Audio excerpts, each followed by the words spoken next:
시장에 유연하게 대응해야 됩니다. 열린 마음으로 쏠릴 때 같이 따라가는 게 일단 좋습니다. 혹은 쏠림이 있을 때는 내 줏대를 가지고 과감하게 내 목표 수익률 달성하면은 바로바로 끊고 나와야 됩니다.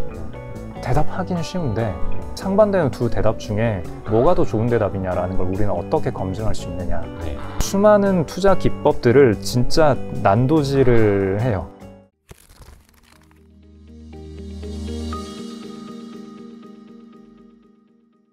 모든 게 피크아웃 논란이라고 좀 이야기하는 경우도 있고, 심지어 PER이 막 한 2배, 거의 뭐 3배, 4배 이런 것들도 있지 않습니까? 시클리컬 종목들 중에서.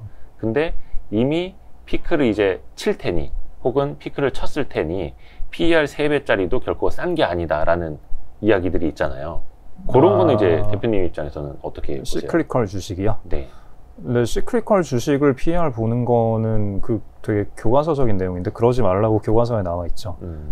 네, 시클리컬 주식은 PBR로 봐야 되고, PBR이랑 그 과거 한 10년치 평균 ROE 보고 그냥 그런 거 보면 간단해요. PER로 보면은 왜곡이 생기죠, 당연히. 네, 이거는 PER이란 지표를 처음 배울 때 대부분의 뭐 책에서 하는 얘기예요. 시클리컬 주식은 PER 보고 하면 안 된다. 그러면은 약간 좀 팁 좀 주세요. 그러면은 뭐 자산 가치라든지 ROE로 좀 어떻게 판단을 하면 좋은지. 왜냐면 이게 실적 전망치가 뭐 내후년이 내년보다 안 좋을 것이다 이러면 벌써 이제 올해부터 주식이 빠지기 시작하고 막 이런 것들이 있다 보니까 이게 개인 투자자분들이 굉장히 좀 어려워하는 지점이더라고요. 첫 번째는 어려우면 안 하면 되는 거고요. 누가 하라고 강요하지 않았잖아요. 그거 말고도 뭐 메타버스나 뭐 좋은 회사 많잖아요. 네, NFT 하는 회사 사도 되고. 그리고 내후년까지도 안 보는 것 같은데 한 6개월에서 1년 정도 시야를 가지고 있는 것 같고요. 뭐 개인 투자자건 기관 투자자건, 기관 투자자는 훨씬 더 시야가 짧죠, 사실. 저는 시클리컬이고 아니고 뭐 밸류에이션 기법에서 그렇게 큰 차이가 있다고는 생각 안 하고요. 뭐 본인의 기대 수익률 혹은 내 주변 사람들의 기대 수익률, 1년에 몇 % 수익률 기대하세요? 주식 투자를 했을 때. 네. 저 개인적으로는 뭐 한 20%만 돼도 뭐 엉성하다라는 생각이. 네, 그러면은 20%면은 ROE 20%짜리를 PBR 1배에 사시면 됩니다. 그렇게 간단하게? 네. 네, 근데 그렇게 안 나오거든요. 보통은 그 기대 수익률이 한 뭐 7에서 10 정도를 왔다 갔다 하고, 그러면 ROE 10%가 PBR 1배. 그 정도가 기준이에요. 그 미국 기업의 경우에는 뭐 ROE 10%면은 PBR 1.5배 정도는 줘야 되고, 약간 ROE 대비한 프리미엄이 조금씩은 다르기 때문에 한국 기업이 그나마 싼 편이긴 하죠. 그 정도 ROE를 내는데 PBR, 부여받는 PBR이 조금은 싼 편인데 글로벌 대비해서 그러니까 그 기대 수익률이 20%라 함은 그만큼 내가 골라낼 수 있는 투자안이 적어진다라는 얘기인 거죠. ROE 20%면은 PBR이 한 2배, 3배는 돼 있거든요, 기본적으로. 이미 그렇게 돼 있겠죠, 네, 다들. 네, 그러면 이제 역산을 할 수가 있는데, 그냥 뭐 엑셀에다가 그려보면 되기는 해요. 그 엑셀에다가 이 기업이 현재의 ROE가 계속 유지돼서 뭐 3년 후, 5년 후, 10년 후가 된다라고 했을 때 뭐 자기 자본이 얼마가 될 것이며, 그럼 그때 현재의 가격을 넣어보면은 PBR이 나오잖아요. 그러면은 PBR이 1배가 되는 어떤 시점, ROE가 계속 늘어나면은 현재 가격으로 사더라도 언젠간 PBR 1배가 되잖아요. 그러면 그 시점이 언제이냐? 라는 걸 찾아서 이제 그럼 내가 이 주식을 사서 몇 년 동안 이 높은 ROE가 유지가 되면은 내 목표 수익률이 나올 것인가, 뭐 이런 식으로 생각을 할 수도 있고요. 시장 자체 전망도 좀 하세요? 어떻게 좀 바텀업으로만 보시는지? 뭐 전망은 하는데 어차피 저는 그렇게 얘기해요. 그 매크로에 대한 얘기는 썰 풀기 좋은. 그냥 어디 나가서 얘기할 때 개별 인더스트리 얘기하면 이거는, 혹은 개별 기업에 대한 얘기를 하면 컴플라이언스 문제도 있고, 그렇죠, 그 해당 기업이나 섹터에 관심 없는 사람들의 입장에서는 별로 그냥 뭐 관심 없거든요. 근데 매크로 얘기는 모두가 관심을 가지기 때문에 매크로가 썰 풀기에는 좋고, 뭐 저도 언제나 그러니까 전망은 하고 있죠. 근데 뭐 관심도 많이 기울이고 있고, 뭐 최근에 고용 지표 나온 것들, 뭐 그런 것도 보고는 있고, 어떻게 될 건가 썰은 많이 풀지만 그게 제 투자 의사결정에 기여하는 정도는 뭐 5% 미만? 네. 지금 이제 4분기 11월 지나가고 있고 혹시나 뭐 이렇게 올해 연말이라든지 아니면 내년까지 좀 길게 봤을 때 좀 주목해야 된다라는 섹터 정도 좀 이야기해 주실 수 있을까요 혹시? 뭐 잘 모르겠어요 그런 거. 일단은 연말까지는 네. 주가 하락할 때마다 또 양도세 때문에 빠진다 뭐 이런 얘기 뭐 매년 나오는 얘기니까. 네. 근데 이게 그것 때문에 빠졌는지는 알 수 없는 거거든요. 그냥 일단 빠지고 나면은 양도세 때문에 빠졌다라는 얘기가 나올 거예요. 갖다 붙이는. 네. 그러고 나서 또 반드시 등장하는 얘기가 그러면 이 사람들은 내년 1월이 되면 다시 살 거니까 그 전에 사야지. 그래서 11월에 빠졌다가 12월에 반등하기도 하고 12월 초에 빠졌다가 12월 말에 반등을 하기도 하고 뭐 그렇게 돼요. 그러니까 뭐 의미 없는 얘기다라는 거죠. 그러니까 썰 풀기는 좋은데. 그리고 뭐 내년까지 봤을 때 뭐 당연히 이건 뭐 흔히 다들 하는 얘기니까 뭐 이제 테이퍼링은 할 거고 테이퍼링 하고 나면 이제 금리 인상에 대해서도 사람들이 관심을 가지게 될 거고 근데 거기에서 뭐 최근에 나온 뭐 현상도 마찬가지지만 약간 완화적인 스탠스를 보이면 그러면 또 뭐 금리 빠지고 또 주가 상승하고 뭐 이렇게 돼버리잖아요. 그러니까 내년에도 이제 금리 인상을 언제 하냐 마냐를 가지고 단기적인 움직임은 계속 있을 거예요. 어쨌거나 전반적으로 시중금리는 이미 올랐고 금리도 뭐 내년에 할 수도 있고 아니면 내후년에 올릴 거고 한국은행은 이미 금리 올렸으니까 그럼 뭐 금리 인상 수혜주 뭐냐 뭐 이런 식으로 찾아다닐 텐데 그럼 금리 인상 수혜주로 뭐 은행, 보험 뭐 이런 주식들을 사긴 할 텐데 뭐 은행 NIM은 이미 올랐고 뭐 보험은 이제 오히려 이 리오프닝 피해주라고 많이 인식이 되고 있죠. 이제 사람들이 차를 안 몰고 다니니까 사고율이 낮아서 그동안 이익이 잘 났다가 그랬다가 뭐 내년이 되면은 이제 위드 코로나 하니까 뭐 사고율이 다시 높아질 거다. 그러면은 보험주의 이익이 줄어들 거다. 뭐 그런 식으로 이제 보험주 이제 막 팔고 있고 뭐 그렇기도 한데 그거 한번 지켜볼 필요가 있어요. 그 IFRS 17이 됐을 때 보험 업종들의 그 이익 변화가 어떻게 될 건가. 요게 좀 제 입으로 말씀드리긴 그렇고 또 너무 복잡한 내용이기도 하고 좀 보험주에는 대단히 많은 변화가 있을 수 있어요. 그러면 이거는 이제 단순히 올해 내년에 뭐 코로나 뭐 수해 피해 이거를 훨씬 더 뛰어넘는 이슈가 될 수도 있거든요. 참 최근에 책이 나오나요? 언제죠? 그 온라인 서점에 올라가 있긴 하고요. 이제 뭐 예약 구매를 하면 예약은 가능한 걸로 알고 있습니다. 발송이 11월 19일부터인가 20일부터인가 그럴 거예요. 그럼 저희 얼추 이제 영상 나가는 시점이라 아마 좀 비슷할 수 있겠네요. 투자 전략 바이블 그 번역을 하셨다고요? 네네 연초에 번역을 했는데 좀 늦게 나왔네요. 그게 좀 소개 좀 해주세요. 그 책이요. 그 에즈워스 다모다란이라고 뭐 유명한 분인데 그 밸류에이션 가치평가 기법 관련해서 전 세계적으로 가장 명성이 있는 분이고 뭐 한국에 소개된 책으로는 최근에 내러티브 앤 넘버스라는 책이 좀 흥했었고 네, 그거 되게 흥행했죠. 네, 이분이 그 가치평가를 그 주업으로 하시는 분인데 가치평가 이론을 가르치고 근데 요 책은 좀 특이한 책이에요. 그 투자 전략 그러니까 가치평가 자체보다는 그 우리가 흔히 얘기한 좀 전에도 얘기가 나왔지만 뭐 어떤 저 PER이라던가 아니면 저 PBR 혹은 배당주 라던가 혹은 모멘텀 투자 혹은 뭐 M&A 쫓아가는 거 혹은 뭐 전문가를 따라가는 투자 혹은 뭐 매크로 탑다운 투자 등등등 그 여러분 투자는 이런 식으로 하면 됩니다. 뭐 달리는 말에 쫓아 올라타야 됩니다. 혹은 뭐 주가가 하락할 때는 계속 더 사면 됩니다. 뭐 여러 가지 뭐 종류 많죠. 네, 종류 많잖아요. 투자는 이런 식으로 하면 됩니다. 라는 그 기법들은 워낙에 많은데 이 기법들을 우리가 어떻게 검증을 할 것인가. 달리는 말에 올라타야 됩니다. 그러니까 아까 질문도 그런 식으로 주셨잖아요. 그 쏠림 현상에 대해서 어떻게 생각하시냐. 그러니까 뭐 여기서 이렇게 대답할 쉬운 대답은 이런 거죠. 쏠림이 있을 때는 일단 시장에 유연하게 대응해야 됩니다. 열린 마음으로 쏠릴 때 같이 따라가는 게 일단 좋습니다. 혹은 자, 쏠림이 있을 때는 내 줏대를 가지고 과감하게 내 목표 수익률 달성하면은 바로바로 끊고 나와야 됩니다.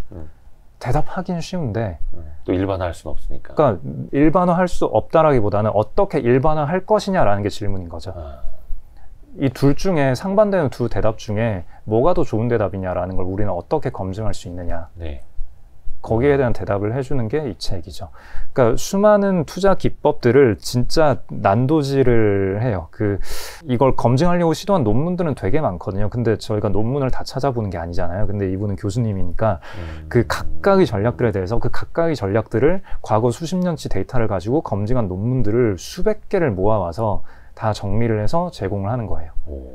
네. 그래서 저 PER 전략 들었을 때, 자, 저 PER 기법이 이런 식으로 요 정도의 승률을 가지고 있다. 근데 뭐 되게 좋은 것도 아니고 되게 안 좋은 것도 아니고 그러니까 이걸 좀 더 개량하려면 혹은 그 당신이 실전에서 써먹으려면은 이런 기준들을 좀 더 추가하면 좋을 것 같다. 뭐 요런 얘기까지. 그러니까 단순히 검증했더니 이거 별로다 쓰지 마. 여기서 끝나는 게 아니라 검증은 기본이고 이거를 내 무기로 만들기 위해서는 어떻게 보완을 할 것인가. 거기까지 짚어주는 빡센 책이에요. 두꺼워요. 그 책값이 비싸면은 번역자에게도 좀 많이 나오나요? 그것도 인세라고 저는 예, 뭐 인세를 받긴 하는데 뭐 인세율이 대단히 높다거나 뭐 그런 건 아닌 것 같고 또 그 존경하는 이건 선생님과 함께 번역을 했기 때문에 이건 선생님과 같이 네네. 그래서 저는 그냥 이건 선생님과 옆에 이름을 올렸다. 그거 하나로 저는 뭐 만족하죠. 대한민국 거의 투자서 중에 제가 봤을 때 많은 투자들이 거의 한 절반은 이건 선생님이 번역을 하신 것 같더라고요. 그래서 저희가 이건 선생님을 이제 섭외를 했습니다. 조만간 녹화합니다. 그분이 되게 안 나오실 텐데 어떻게 감사합니다. 저희가 그냥 복이 많아서 이건 선생님 저도 이제 기대를 하고 있고요. 그 FM 미디어에서 나왔네요. FM 미디어에서. 네. 그러면은 이거 뭐 번역하시는데도 되게 오래 걸리셨을 거고. 3, 4개월? 3, 4개월 정도. 네. 이건 또 그 논문들을 가지고 또 뭐 검증도 하고 막 이런 책이니까 굉장히 복잡할 텐데 또 이거 쉽게 또 전달이 돼야 되잖아요, 결국은. 그러게 말입니다. 개인 투자자분들 또 많이 보셔야 되는 건데, 요 투자 전략 바이블 책 읽으시고 이제 번역을 하시면서 뭐 느끼셨다라거나 아니면 요런 건 좀 배우셨으면 좋겠다 전달해 주실 만한 메시지는 어떤 게 있을까요?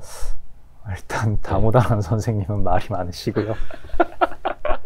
최근에 어디더라? 외신이가 어디 인터뷰한 거 한번 봤는데 저는 다모다란 교수라고 해서 무슨 뭐 그 밸류에이션의 대가 이라지고 우리 워런 버핏 선생님처럼 좀 연세가 많으신 분인 줄 알았는데 그렇지는 않으시던데요? 네, 아마 인도인인 걸로 알고 있고요. 되게 젊으시고 되게 열정적으로 뭐라도 좀 더 알려주기 위해서 노력을 하는 그런 분이라고 저는 알고 있습니다. 이 책의 어떤 뭐 핵심 메시지나 이런 거 좀 전달해 주실 수 있을까요? 핵심 메시지요? 일단 디테일하게는 전략들에 대해서 그 전략들의 성과를 다 검증을 해놓은 건데 또 저는 그걸 또 한 단계 더 깊게 들어가면은 이제 아까 질문드린 것처럼 이제 어떤 얘기를 들었을 때 그 주장을 내가 어떤 식으로 검증을 할 수 있지? 이 질문을 곧바로 하게 돼요. 그러니까 검증 방법? 그러니까 검증 방법에 대한 고민을 되게 많이 하고 그 검증의 사례들을 엄청 많이 알려줬다? 저는 그것만으로도 이 책의 가치는 되게 높지 않을까라고 생각을 합니다. 진짜 정말 교수님만이 이렇게 쓸 수 있거든요.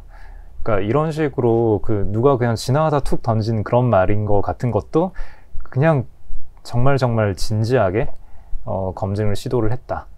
검증이라는 건 이렇게 하는 거구나. 그런 걸 많이 배울 수 있었어요. 이게 아까 우리 서두에 이야기했던 라쿤 자산운용 홈페이지도 나와 있는 그 문구랑 좀 맥이 닿는 것 같기도 한데 그 오류 수정은 거의 유일한 진보의 수단이다라고 말씀해 주신 거랑 삶은 그 수많은 문제 오류 그 해결의 연속이다라고 해주신 거랑 많은 그 투자 아이디어, 투자 전략을 또 검증을 해가면서 우리는 또 이제 계속해서 전략을 찾아야 된다고 말씀하시는 거랑 어떻게 보면 비슷하게 흐름이 흘러가네요.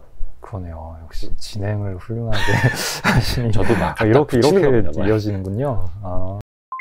네, 되게 재밌었던 게 그러니까 이 책을 사실 번역을 할 생각이 없었는데 예전에 2008년에 제가 책을 하나 쓴 게 있어요.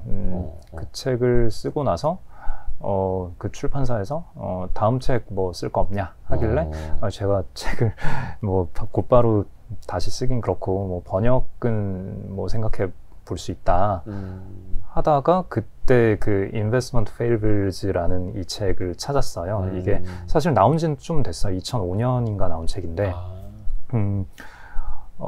그 책을 찾아서 이거 되게 좋은 책인 것 같다라고 제가 일장 번역도 하고 그다음에 그 기획서도 쓰고 해서 그 출판사에 보냈는데 그러고 금융위기가 터졌죠. 그래서 뭐 어떤 사정인지 저는 모르겠지만 회신을 못 받았고 그대로 이제 묻혔는데 그러고 이제 FM 미디어 대표님이랑 또 이건 선생님이랑 같이 이런저런 얘기를 하다가 뭐 번역은 생각 없냐 해서 예전에 이런 에피소드가 있었다 했더니 그럼 그거 가져와 봐라 하시는 거예요. 그래서 그때 썼던 기획서랑 뭐 그 번역 원고를 드렸더니 너무 괜찮다, 이거 출간하자 해서 이렇게 됐는데, 그리고 원서는 2005년에 나온 그렇죠. 거고. 네. 근데 그 책에 나온 데이터들은 최신 버전까지 그 다무다란 홈페이지에 업데이트가 돼 있어요. 네.